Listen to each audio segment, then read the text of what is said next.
नमस्कार, आप देख रहे हैं हमारा खास कार्यक्रम ठगी का महाजाल और मैं हूं शंकर दत्त पंत। देश में ठगी का जाल इतना भयानक फैला है कि शातिर ठग नेताओं से लेकर अधिकारियों तक से लाखों की ठगी को पल भर में अंजाम दे जाते हैं। आज आपको कुछ ऐसे ही महा ठगों की ठगी के कांड के बारे में बताएंगे जिसे देख आप हैरान हो जाएंगे, सोचने पर मजबूर हो जाएंगे कि क्या ऐसा भी हो सकता है। बात सबसे पहले किरण पटेल की करते हैं, जिसने खुद को पीएमओ का शीर्ष अधिकारी बताकर ऐसा खेल किया कि जिसके किस्से सुनकर आप भी दंग रह जाएंगे। प्राइम मिनिस्टर ऑफिस यानी कि पीएमओ कार्यालय प्रधानमंत्री का कार्यालय से आशय भारत के प्रधानमंत्री के सीधे नीचे आने वाले नजदीकी अधिकारियों और कर्मचारियों के समूह से है। हम आपसे अगर कहें कि एक शख्स ऐसा है जिसने फर्जी पीएमओ अफसर बनकर जेड प्लस सिक्योरिटी ली, कश्मीर में परिवार संग मस्ती की, जिसने सुरक्षा में सेंध लगाई, यही नहीं फर्जी अधिकारी बनकर वीवीआईपी यात्रा की, अधिकारियों के साथ कई बैठकें भी की, लेकिन अब वो पुलिस की गिरफ्त में है। नाम है किरण पटेल। ये रिपोर्ट देखिए। बीते दिनों जम्मू कश्मीर में खुद को पीएमओ में शीर्ष अधिकारी बताने वाला महाठग किरण पटेल तो पुलिस गिरफ्त में है। किरण पर आरोप है कि उसने केंद्र शासित प्रदेश में शीर्ष अधिकारियों के साथ बैठकें की, एलओसी के साथ ही कई अहम स्थानों का दौरा किया। लेकिन आज हम आपको सोशल मीडिया पर वायरल हो रही कुछ तस्वीरों के बारे में बताएंगे। तस्वीरों से यह दावा किया जा रहा है कि किरण पटेल ने सोशल मीडिया के साथ साथ अपने ट्विटर अकाउंट में भी इन तस्वीरों को शेयर किया था। अब बड़ा सवाल खड़ा होता है कि क्या पुलिस ने आरोपी किरण पटेल को सिक्योरिटी दी थी? मामले ने जब तूल पकड़ा तो उसके बाद उत्तराखंड पुलिस मामले की जांच में जुट गई है। पीएमओ के फर्जी अधिकारी किरण पटेल के देहरादून, हरिद्वार, केदारनाथ धाम घूमने की तस्वीरें सोशल मीडिया पर वायरल हो रही हैं। फर्जी अधिकारी का पहले भी कश्मीर में घूमते हुए वीडियो सोशल मीडिया पर वायरल हुआ था। मामले ने तूल पकड़ा तो उत्तराखंड पुलिस भी अब जांच करने लगी है। बताया जा रहा है कि फर्जी अधिकारी किरण पटेल बीते साल उत्तराखंड में भी आया था। सोशल मीडिया पर वायरल हो रही तस्वीरों से दावा किया जा रहा है कि उसने देहरादून और हरिद्वार के साथ केदारनाथ धाम की यात्रा की थी। बता दें कि खुद को प्रधानमंत्री कार्यालय का एडिशनल डायरेक्टर बताने वाला किरण पटेल अहमदाबाद का रहने वाला है। वो जेड प्लस सुरक्षा लेकर कश्मीर में घूम रहा था। पुलिस का आरोप है कि केंद्र शासित प्रदेश में गैर कानूनी काम किया गया, उन संवेदनशील स्थानों का दौरा किया जहां आम आदमी नहीं जा सकता है। उसके पास 10 फर्जी विजिटिंग कार्ड और 2 मोबाइल फोन जब्त किए गए हैं। आरोपी के खिलाफ आईपीसी की धारा 419, 420, 467, 468 और 471 के तहत केस दर्ज किया गया। ये कोई पहला मामला नहीं जब किसी शख्स ने खुद को पीएमओ का अधिकारी बताकर किसी के साथ ठगी की हो। ऐसे मामले पहले भी सामने आते रहे हैं। साल 2020 में दिल्ली पुलिस ने भी ऐसे एक शातिर ठग को गिरफ्तार भी किया था।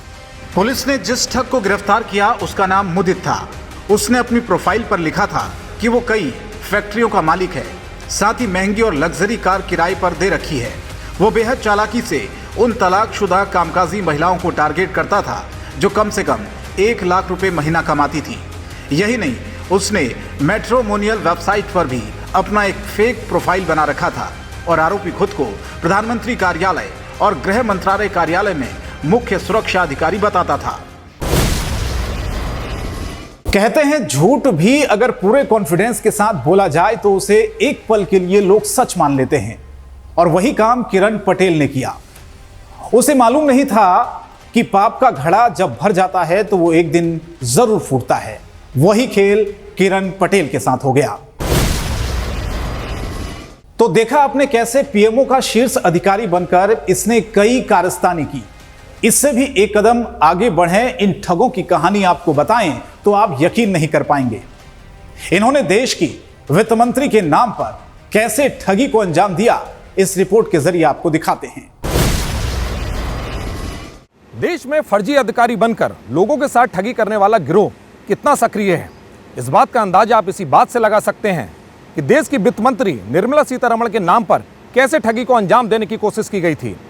13 दिसंबर 2022 की तो बात है जब पुलिस ने इन ठगों को गिरफ्तार कर इनकी सारी पोलपट्टी खोल कर रख दी थी। खुद को फाइनेंस मिनिस्ट्री का अधिकारी बताकर इंश्योरेंस पॉलिसी धारकों को ठगने वाले एक गैंग का दिल्ली पुलिस ने पर्दाफाश किया था। स्पेशल सेल की साइबर यूनिट ने गैंग के सदस्यों को गिरफ्तार किया। ये शातिर लोगों को अपने जाल में फंसाने के लिए खुद को वित्त मंत्रालय का अधिकारी बताते थे और लोगों को जो भी डॉक्यूमेंट देते उस पर देश की वित्त मंत्री के अलावा दूसरे बड़े अधिकारियों के जाली दस्तखत होते थे, जिससे लोग आसानी से इनकी बातों में आ जाते और ये ठग अपने मकसद में कामयाब हो जाते थे। सबसे पहले इस गैंग के गुर्गे इंश्योरेंस पॉलिसी होल्डर के डाटा को इकट्ठा करते हैं, जिनकी पॉलिसी किसी ना किसी वजह से रुक गई है। फिर गैंग के कुछ सदस्य एक एक करके उनको मेल भेजा करते हैं और उसके बाद लोगों को टारगेट करने का महाखेल शुरू होता है। दरअसल इस गैंग का मेल करने का तरीका कुछ ऐसा था कि मेल देखकर लोगों को लगता था कि मेल सीधे फाइनेंस मिनिस्ट्री की तरफ से आया है। ठग उनसे कहते कि जो रकम आपकी इंश्योरेंस पॉलिसी में फंस गई है वो उन्हें इंटरेस्ट के साथ वापस मिल जाएगी। बस फिर क्या था, पैसे वापस मिलने की खबर सुनकर लोग इनकी बातों में फंस जाते और फिर गैंग अपने काम को आसानी से अंजाम दे देता था। ये लोगों से एनओसी जारी करने के नाम पर, प्रोसेसिंग फीस के नाम पर पैसे ऐंठ लेते थे और सबसे बड़ी बात, ठगी करने के बाद ये गैंग लोगों के नंबरों को ब्लॉक कर देते थे। ठगी का शिकार होने के बाद एक शख्स ने मिनिस्ट्री ऑफ फाइनेंस से मामले की शिकायत की थी और जब पुलिस ने मामले की जांच की तो पूरा नेटवर्क का भंडाफोड़ हुआ। पुलिस ने इस मामले में जांच कर 4 आरोपियों को गिरफ्तार किया था। इस गैंग का मास्टरमाइंड मेहताब आलम था, जिसे पुलिस ने दिल्ली के मुस्तफाबाद से गिरफ्तार किया। पुलिस को इसके पास से 3000 लोगों का डाटा भी मिला। यही नहीं, पुलिस ने इन आरोपियों से 7 मोबाइल लैपटॉप और कई बैंकों के एटीएम भी बरामद किए। तो देखा आपने कैसे ये पूरा नेटवर्क काम करता था और इन ठगों ने तो देश के वित्त मंत्री के नाम पर ही ऐसी ठगी की, किसी को इन पर शक तक नहीं हुआ। वो कहते हैं ना, बुरे काम का बुरा अंजाम ही होता है और इसके साथ भी कुछ ऐसा ही हुआ जिसकी इन्होंने कभी कल्पना भी नहीं की थी। अब आपको इंदौर के महाठग की कारस्तानी बताते हैं।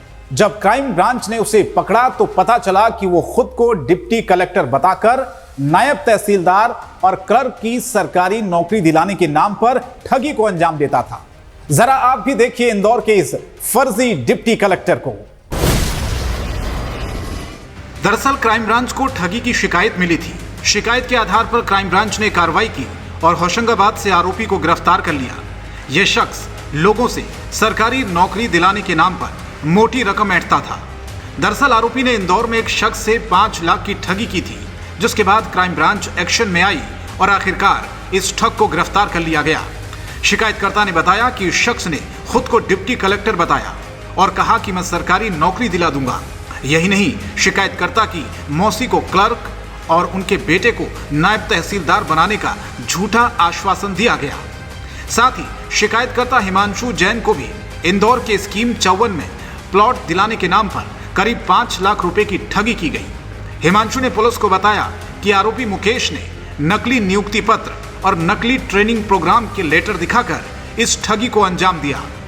दरअसल इंदौर के बंगाली चौराहे पर स्टूडियो संचालित करने वाले हिमांशु जैन ने क्राइम ब्रांच में शिकायत की। जुलाई 2020 में फरियादी एक शख्स के पास जाता है और उसे बताता है कि वो डिप्टी कलेक्टर है और मारपीट के कारण सस्पेंड चल रहा है। यही नहीं, उसने ये भी बताया कि अभी वो मानव अधिकार में काम करता है।